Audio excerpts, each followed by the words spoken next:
It's amazing to me that in the middle of the city, there's this little oasis of calm and quiet and greenery and flowers that people can come and escape to. Garden is my life, new life.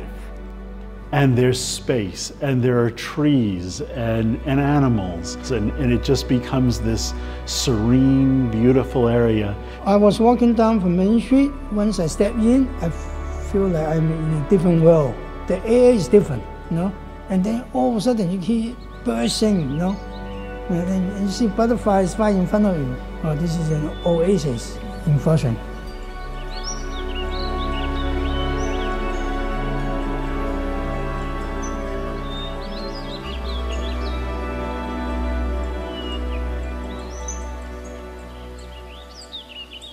Heightened states of emergency across the nation as the number of coronavirus cases soars above 3,000. All non-essential businesses in the cluster zones have shut down. As of tomorrow, our public schools will be closed. Here in New York City, a state of emergency declared as well.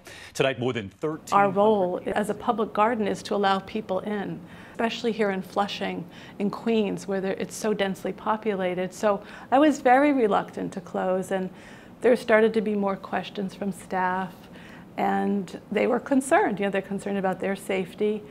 And we got to a point I said, okay, March 19th, we will close. The next day, Cuomo said, we're shutting down the state. New York on pause, and that happened on March 22nd. So we decided first, but it was just a reality of the world, and it's what we all needed to do. There was so much uncertainty. None of us thought it was going to go on for this long. The laying off staff was very hard. We had a head count before all of this of about 101. And then early May, we were at 36 staff.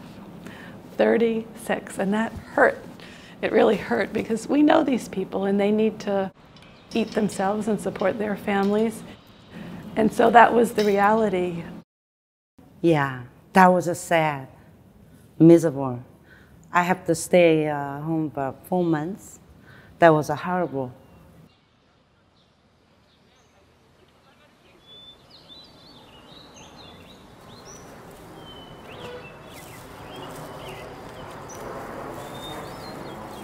From March through mid-May, you know, being here alone, it felt overwhelming. It was just impossible to keep up with the workload. We weren't able to get to every part of the garden, so there was a lot to do. When the COVID started, a lot of wedding has been canceled, a lot of event has been canceled, so we lost a lot of income streams. There was a lot of despair in some of the processes that we were faced with and some of the discussions we had. Is the city funding going to go away? Is it going to get cut drastically? What does that mean for us? I mean, there were so many things that impacted how the future of the garden, or what the future of the garden, at least in the short term, was going to be. And we had a finance committee meeting. The federal government has announced a new loan program called the Paycheck Protection Program. Other people are calling it PPP.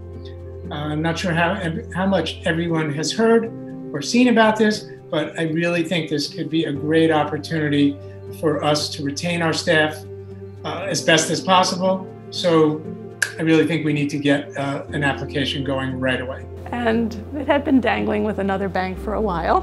Every time Susan had to call their relationship manager, like, it's in there, and no one, you're gonna be next. But every week, it's the same answers, just being delaying it. She said, give it to me. I'm like, okay. I could do this in next day. We could get this loan locked in next day. So we gave it to her. By 9 o'clock, next day we submitted in. We got the loan approved around 9:30. Just like that, on a dime. So we were able to start having people come back to work. And that was wonderful.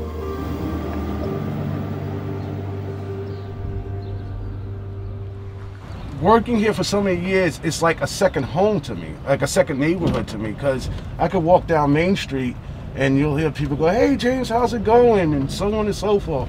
And you get to meet, you get to know the people from the neighborhood working for so long here, which I find I really like that also. Bringing people back that had to be let go during the early stages of the pandemic was a huge relief for all of us. All right, how's it going over here? It's going really well. It's going good. It's going. Yeah, right now what it is a lot of the. So being able to bring them back home and being able to be a family again was a wonderful experience. We just took out some tulip bulbs, which is our spring display, and so this is our summer display. I couldn't have picked a better place to work. It's definitely friendly and community. Yeah, definitely community.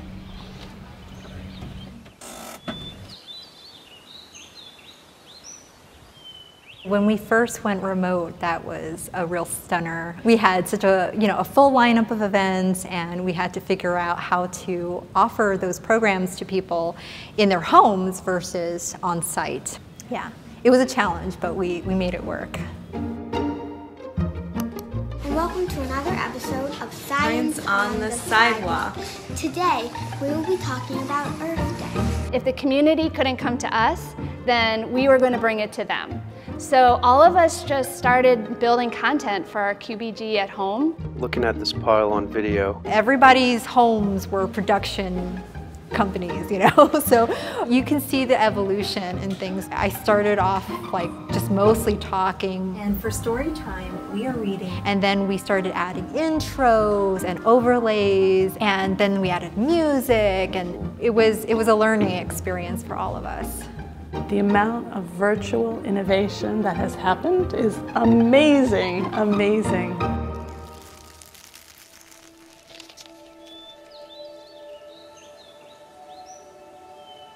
When we reopened the gates on July 21, it felt like joy. So this one's going to give me goosebumps because of how wonderful the community around the garden is. As soon as the garden was ready to accept people again, they were there. I used to maybe have, let's say, like 30 inquiries. Now I'm leaving with almost 100 plus phone calls. The outpour and the amount of love that people are showing is amazing. The garden is productively used by every member of the family. Many people come here for so many different reasons in a way that is personal to them. It's the diversity of plants, and in Queens you also get the diversity of people. So you mix that all together and it's just really magical. I live here, I've grown up here, I have children here, so we love coming here, and I have many fond memories making edible salads and learning the amazing things about nature. This is native to Georgia or the South? We're in this concrete jungle, and I think the Queens Botanical Garden is a nice respite from all of that.